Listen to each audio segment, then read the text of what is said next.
is ready to support economic activities. Of course, we have to also mimic the sentiments, economic sentiments of the country. And therefore, if things are not working very well economically in other sectors, you are definitely going to see its reflection within the banking system. And that is why we are very cautious and very careful in blowing the horn, out of proportion. John Ewai, Chief Executive of the Ghana Association of Banks. Now, economist Professor Peter Quartey is of the view that most West African countries will not be able to meet the convergence criteria by 2027 for the rollout of the single currency ECO. He argued that most of the countries with a sizable GDP needed to start the adoption of the currency have weak macroeconomic foundations. Governor of central banks in West Africa have met in Accra to deliberate on the adoption of the currency, hopefully in 2027. Speaking to Joy Business, Professor Quartey stated that there's more to be done before the currency can be introduced. I think we should tread cautiously with this ECO. In as much as it will lead to trade, it will lead to reduction in cost of transacting across the continent or the sub-region. I think we are far from reaching that target and therefore ought to be cautious. We heard from the meeting that not many have been able to even meet the primary convergence criteria. And in fact, since this discussion started, no single country, to the best of my knowledge, has been able to meet the primary convergence criteria consistently for 3 years. So it's something that, yes, it is good, but let's tread cautiously. Economist Professor Peter Quartey there. Now, the Bank of Ghana is expected to auction $120 million to bulk oil distribution firms in the last quarter of this year. This is expected to support the imports of finished petroleum products in the country for the period. This was captured in Bank of Ghana's Forex forward auction calendar for the last 3 months of this year. The developments could mean that the Bank of Ghana may not heed to the IMF's advice to suspend the program because of impact on its reserves. Now, moving on, former Finance Minister Seth Terkper is cautioning the government against celebrating the achievement of the first phase of the International Monetary Fund program. According to him, there are still major challenges in the economy, such as high inflation and interest rates, and therefore celebrating the narrowing of the primary balance by the government is not ideal or the way to go. Speaking to Joy Business, Mr. Terkper said the government must not be complacent, but rather work hard to revive the economy, particularly to ensure that the country's debt is sustainable. We are looking at the exchange rate that's increased from about 3.36, to 15, and then it came down or close to 15, and down to 11. You still have a tripling of the exchange rate. Inflation, threefold or fourfold, and you're looking at debt at 57, inch closely to 100%, cross it, even when you take out contingent liabilities and others. We are in the 90s, right, from 57, that's a doubling. I granted an interview and wrote a short article which said that we should not be made complacent, by those who are in a position to know where Ghana's economy is. You heard their thoughts of former Finance Minister Seth Terkper.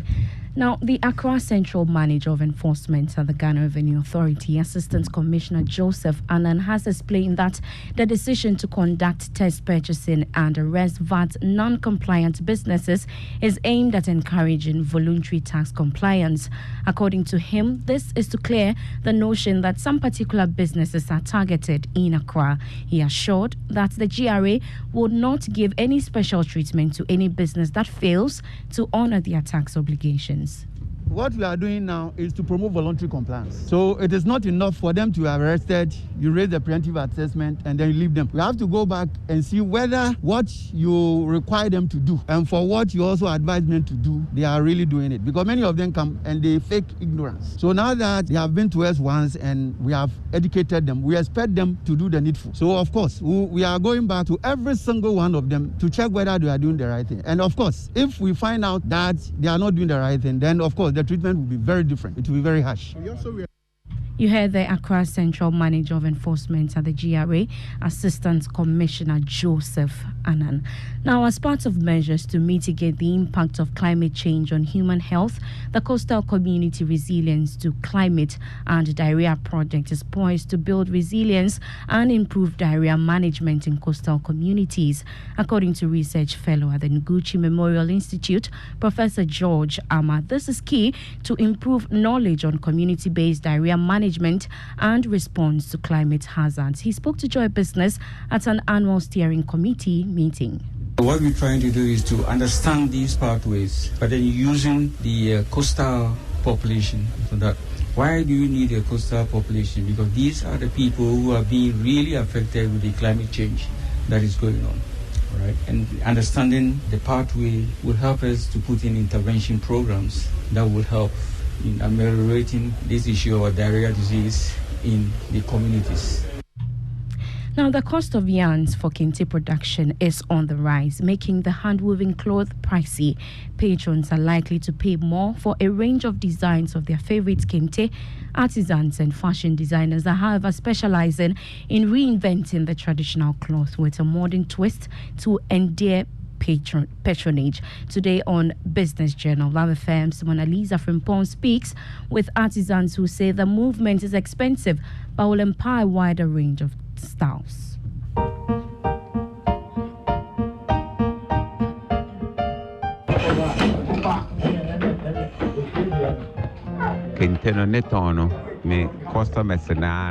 It is fascinating to watch George Amwa in his antics of kente weaving.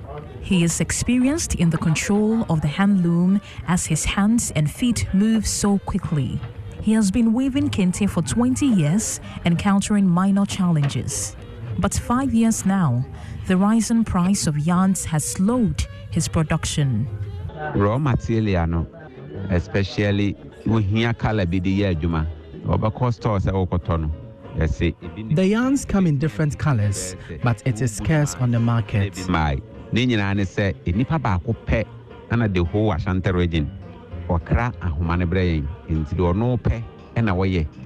This is the cost and number of yarns needed to complete a set of standard-sized kente cloth. Soft cotton, 6 cedis, and a hard cotton, and so 6 cedis, 50 pesos. A cone of soft cotton is 6 cedis, hard cotton is 6 cedis, 50 pesos. Rayon is 7 cedis, but silk is hardly found on the market. The quantity depends on the design one wants. We use 3 packets, and I be ye or bad ye back. Now, bear man so the no use 5 packets. Now, sometimes so yani depend design kura or Despite its rising cost, kente outfits have become the norm, with designers going all out with your A game. Senanu Alomenu is CEO of Sena Creation. As a designer, I've been able to go through what has been in existence and what is coming up lately. I've seen a lot of innovations and a lot of techniques that are being used in weaving this kente as I study them and use them for my apparels. And if a client comes to me for an apparel, I'm able to bring up a concept that will match the occasion that the client is looking out for. Once reserved for African royalty, kente cloth is becoming a familiar pattern in American culture. Freelance journalist with the BBC, Ama Prempe traces and narrates the history of kente in a documentary. Virgil Abloh, he's passed away, but you saw him merge kente over a suit. You are seeing kente on the covers of Vogue. So kente is being used in the West. And the question now is, do people actually know the origin of where kente comes from? I wanted us to reclaim kente with all its culture, history, and symbolism. Original kente will perhaps continue to be a luxurious fabric as it projects a status of wealth and identity. For Joy Business, Mona Lisa Frimpong reporting. And that's the end of the Joy Business Report, brought to you by EcoBank, the Pan-African Bank. Do follow us on all our social media pages, including LinkedIn. Let's take a message from EcoBank. Now, the EcoBank salary account is a special account designed for workers of all income brackets desirous of receiving their salaries through EcoBank. With the EcoBank salary account, you are guaranteed all the benefits of a normal savings or current account, plus many more.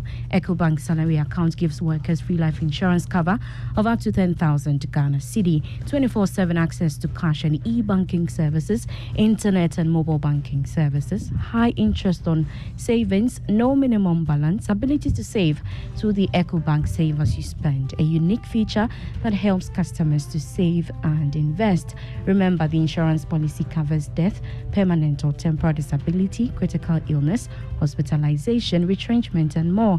Savings or current account holders at EcoBank do not have to close their existing account to enjoy the numerous benefits of the EcoBank salary account. Just ask your branch to switch your existing account to the EcoBank salary account. Non-EcoBank account holders should approach any EcoBank branch and ask for the EcoBank salary account. Switch your salary account today and enjoy amazing benefits at EcoBank. Call EcoBank toll free on 0800 003 225 wherever for further details. EcoBank is the Pan-African Bank.